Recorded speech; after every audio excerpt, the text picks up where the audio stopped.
Bom pessoal, vídeo 8, nós vamos agora falar da parte da modelagem, né, da nossa prática. Bom, uma vez que a gente fez os testes, né, e a gente gravou os dados, né, a gente viu lá no vídeo 4, se não me engano, que na pastinha onde a gente salvou o simulador, né, estão lá os nossos arquivos texto, né, e o arquivo que a gente vai utilizar é esse daqui, ok? Se a gente abrir aqui, ele está no formato TXT. E a gente tem algumas alternativas. Ou a gente usaria o Excel para plotar os gráficos e visualizar. No nosso caso aqui, nós vamos utilizar o MATLAB por ser uma ferramenta mais prática, né? Em princípio, o MATLAB, por não gastar tempo desenvolvendo nada, né? Uma vez que isso se tornar um pouco mais útil, fizer sentido para nós e para os nossos, dependendo dos nossos clientes, a gente vai usar aí um Python, uma coisa mais aberta e mais fácil de a gente mexer. Mas, a princípio, vamos partir aqui do MATLAB para a gente ganhar tempo, ok? Então a gente vai, vamos abrir ele aqui. E essa primeira parte da modelagem, né, é importante falar que nós vamos fazer ela de forma que a gente chama aí, está chamando aí de, vamos abrir aqui nosso guia, né, não vamos esquecer dele, de modelagem na unha. O que é modelagem na unha? É fazer na pontinha da caneta mesmo, quando a gente não tem um software para nos auxiliar. Depois vamos fazer usando um software. Qual que é o intuito de fazer manualmente ou na unha aqui? É para vocês entenderem a dificuldade que vocês vão estar lidando no dia a dia, tá? Não é nem para ficar fazendo continha, ou não tem nada aqui de pragmatismo de curso, não. É para vocês entenderem a dificuldade, mesmo com a dificuldade é preciso fazer de alguma forma, ou manualmente ou usando software, para que a gente consiga projetar um P&D de forma eficiente, né? Então vamos lá, minimizar aqui. Então, de cara, na hora que vocês abrirem o MATLAB, ele tem essa função aqui, que é Import Data, ok? Nós vamos clicar aqui, e aí nós vamos direcionar para a pastinha onde é que está o simulador. Nesse caso aqui, está aqui na documento, simulador e o arquivo. Vamos open aqui. Ok, então ele já traz aqui uma outra janelinha, ele mostra os dados, né? Então nós temos aqui na primeira coluna o timestamp, ou o tempo, né? Aqui a PV, o setpoint e a MV, ok? E aí o que é importante, antes de finalizar o import, é a gente selecionar aqui que é no formato matriz, ok? Então a gente vai vir cá, importar a seleção, né, os dados selecionados. Ele já vai trazer os dados aqui para a gente. Então ele fala que os dados foram importados para essa variável aqui. Então a gente pode minimizar aqui. Percebam que está aqui. Se a gente clicar aqui em cima, ele já vai trazer os dados aqui. Estão importados. A gente vem cá e fecha. Então, sem desenvolver muito código nem nada, quem nunca mexeu no MATLAB, não tem problema, é um ambiente super simples, super tranquilo. O que a gente tem que fazer aqui? Então, primeiro a gente tem que separar os dados, né, nos vetores. Então, vamos chamar aqui vetor tempo é igual o nome da variável que ele importou, que é fic1012. Eu quero todas as linhas da coluna 1, ok? Se eu não colocar o ponto e vírgula aqui, ele mostra os dados. Okay. Então ele já importou. Então ele já, vou clicar aqui, quem é T já recebeu os valores daquela coluna. Então, similar, vamos importar a PV, que a gente viu que está lá na segunda coluna. Deixa eu ver aqui, o PV. Está lá os valores da PV. E vamos importar a nossa, vamos chamar aqui a nossa CO. Por que a gente está importando o setpoint? Porque a gente fez um teste de modelagem em malha aberta. Então não faz sentido algum a gente importar o setpoint, certo? E aí ele tem essa funçãozinha plot. A gente digita plot. O eixo X T, vírgula, PV, e também o eixo X em relação a CO. Ok? Dá Enter, ele já plota aqui os nossos dados. Super tranquilo, certo? Ok, então a gente tem aqui os nossos dados. Os nossos testes, então aqui a gente tem o primeiro degrau, o segundo degrau, esse outro aqui ele serve para calcular, né, a nossa esterese. Percebam que fazer uma análise no olho aqui, sem muito cálculo, né, e como é uma válvula de controle, a gente fez o primeiro degrau, rompeu qualquer folga ou esterese e agarramento que tem ali, então teve movimento efetivo. A gente faz um segundo movimento e depois retorna, para ver se a PV voltasse mais ou menos por aqui, ó, e não aqui, provavelmente a válvula tinha alguma esterese, né?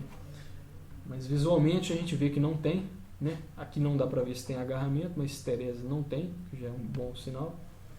Numa outra aula oportuna nós vamos estar fazendo, simulando uma válvula com esterese e utilizando o cálculozinho, que é bem simples para quantificar isso e saber se é um problema ou não. Baseado naquela tabelinha de bolso lá que tem, se não me engano, nos últimos capítulos lá de problema de chão de fábrica, que fala lá que o ideal é esterese 0%. Eu já trabalhei com malhas de controle que esterese de 1% a 2% não é grande coisa, acima de 3% já começa a ser algum problema, mas ok. Bom, e aí, como o processo é linear, né, nós vamos pegar aqui o único ponto aqui para modelar o processo, que é o ponto típico, que é nessa região aqui. A gente vai dar um zoom aqui, ok? Vamos pegar aqui, selecionar essa porção aqui dos dados. Então, a gente seleciona aqui, ó, a lupinha aqui, zoom in, ele dá um zoom, ok? E aí a gente vem aqui nesse data cursor aqui, que aí, uma vez que a gente clica aqui em qualquer ponto, ele nos fala qual ponto, ok? Beleza. Então percebam que ele tem um tempinho morto, tem um tempo de resposta e ele estabiliza. Para facilitar, vamos dar um zoom ainda mais próximo aqui dos dados. Acho que vai ficar melhor para a gente visualizar. Ok, beleza. E aí, para a gente lembrar que antes de a gente começar a calcular aqui os parâmetros, né? Vamos lembrar aqui, ó, que os parâmetros originais do processo, né? O ganho é 1.2, perdão, vou trocar aqui, constante de tempo tem duas para o seu modelo de segunda ordem, nós vamos assumir aqui um constante de tempo aqui, média de 1.5 mais ou menos, só para termos práticos, tá? E um tempo morto de 0.4 segundos, ok? Que está lá no simulador. Então nós vamos achar os parâmetros na 1 e depois achar os parâmetros via sorte. Ok. Então aqui nós vamos calcular cálculo do ganho, okay? Que é o delta PV sobre o delta MV, lembrando lá capítulo 3 ou 4, se não me engano, do curso. Então, se a gente pegar o delta da PV, o que é? Vamos fazer aqui, ó, visualmente mesmo. Então, se a gente pegar aqui, vou usar até o gráfico aqui como um traçador de reta. Então, primeira dificuldade, qual que é o valor médio, né, dessa porção aqui? Que a gente tem que pegar o delta da PV, né, depois menos o anterior. Então, só por já ter ruído aqui já tem dificuldade. Então, mais ou menos aqui 40.5, ok? Mais ou menos. Então vamos colocar aqui. Depois eu volto aqui, só para facilitar. Aqui está em torno de 40.5 e aqui, vou pegar mais ou menos aqui no meio, 44, por volta de 44 quebrados, vamos usar 44, ok? Aproximadamente 44 aqui, ó. valor médio. Tá bom. Então, vai ser igual a 44 menos 40,5. 3,5. Ok? E o delta da MV, para facilitar a nossa vida, a gente vai clicar, não esquecer de clicar no data cursor. Então aqui o Y 42,43, 46.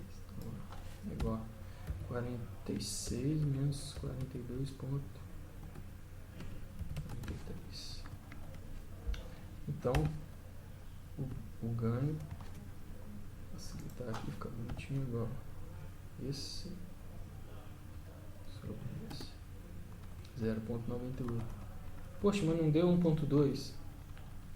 Claro que não vai dar. Nós estamos aproximando aqui uma função, né? Poderia dizer que é 44,5, né? 44,5, joga um pouquinho mais para cima, 41. Vamos ver a diferença aqui no cálculo delta da PV. Vamos dizer que em vez de 44, estabilizou em 45. Já muda 1,26. Já está mais próximo, certo? Não perceba a imprecisão de fazer a olho nu, mas também não fica tão longe, ok? Mesmo assim a gente consegue calcular, certo? Ok, então calculamos o ganho. E agora vamos calcular a constante de tempo.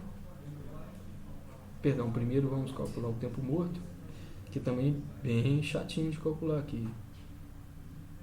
Então, originalmente falou que é 0,4 segundos, quase meio segundo, né? Então aqui nós estamos com a amostra no X aqui 36,1. Onde é que ele começou a responder? Difícil saber quando tem ruído, certo? Se aqui fosse estático, bonitinho, daria para ver, por ser simulação, daria exatamente 0,4 amostras, ele começaria a responder. Só que como tem um efeito ruído, fica difícil de ver, né? O que nesse caso aqui não é tanto problema, porque o processo parece que tem um tempo morto maior do que o real. Quando a gente projetar o PID, a gente vai projetar considerando esse tempo morto maior. Ele vai nos dar uma sintonia mais conservadora. De cara, a técnica considera o tempo morto. Por ser um tempo morto, ele vai calcular um ganho um pouco menor. O que é bom que a gente não corre o risco de incerteza do cálculo do tempo morto, apesar de a gente saber, né, o valor certo aqui. Mas no processo real a gente nunca sabe qual é o valor exato. O ruim é que pode ser que a gente ache um valor muito maior do que o real, né? Nesse caso aqui a gente sabe qual que é, e aí pode perder desempenho, mas aí tem formas de a gente compensar isso.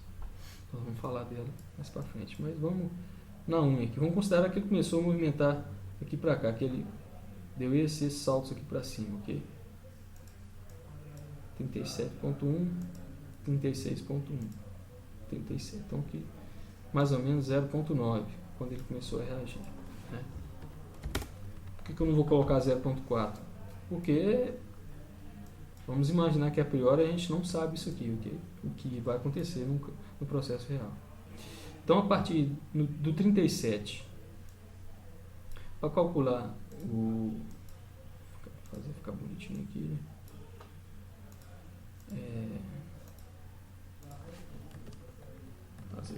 vamos fazer direito, né? Para a gente achar os 63,2% da constante, para calcular, né? Exatamente 63,2% da reação da PV aquele instante de tempo vai nos dar a constante de tempo. Então, para isso a gente precisa pegar o delta da PV, vou colocar aqui.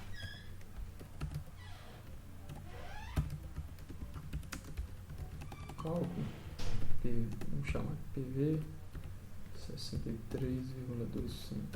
Dá um número aqui. Então é igual a esse vezes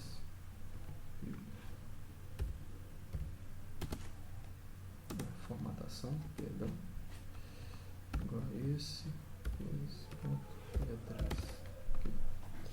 Então, se eu quero saber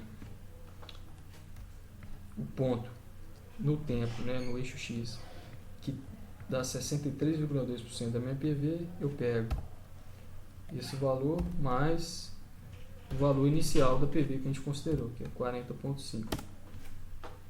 43,3 mais ou menos. De novo, onde que começa a dar 43, vou arredondar para 43 para facilitar, né? Mais ou menos aqui assim. Sei lá.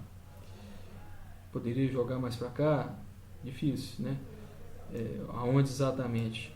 Geralmente, como tem ruído, vamos considerar a próxima ou primeira vez que bateu aqui os 43. Em tese, pode ser 39,2, pode ser 38,9, poucas diferenças. Vamos pegar aqui 39,2. Então, 39,2, né? O tempo, 39,2 segundos, menos 37, que é, né? Tu desconta ali o tempo morto, onde o processo começou a reagir foi no instante de tempo de 37, então constante de tempo aproximado de 2,2 segundos. Então, um pouco maior que aqui deu 1,26, certo? Beleza. É no olho, é artesanal, mas a gente consegue achar, certo? Sem muita dificuldade, né? Como a gente falou lá no capítulo de modelagem, modelar um processo industrialmente nada mais é que fazer uma aproximação matemática, valores aproximados mesmo. Mas vocês vão ver que para controle funciona muito bem. A gente não está preocupado em captar cada dinâmicazinha aqui, detalhado, fazer um modelo super preciso. Não é essa a intuição. Né? Para o P&D, um modelo, ainda que grosseiro ou aproximado, a gente vai conseguir ter um ótimo controle. Ok? Então, aqui a gente consegue então ter esses parâmetros, né? E depois nós vamos fazer a modelagem usando software, vocês vão ver que é muito mais fácil, né? Facilita a nossa vida. E aí, a partir desses dois modelos, comparar o cálculo de sintonia utilizando essa aproximação e essa, ok? E ver a diferença que a gente obtém no cálculo do P&D, ok? Pessoal, muito obrigado, até o próximo, abraço.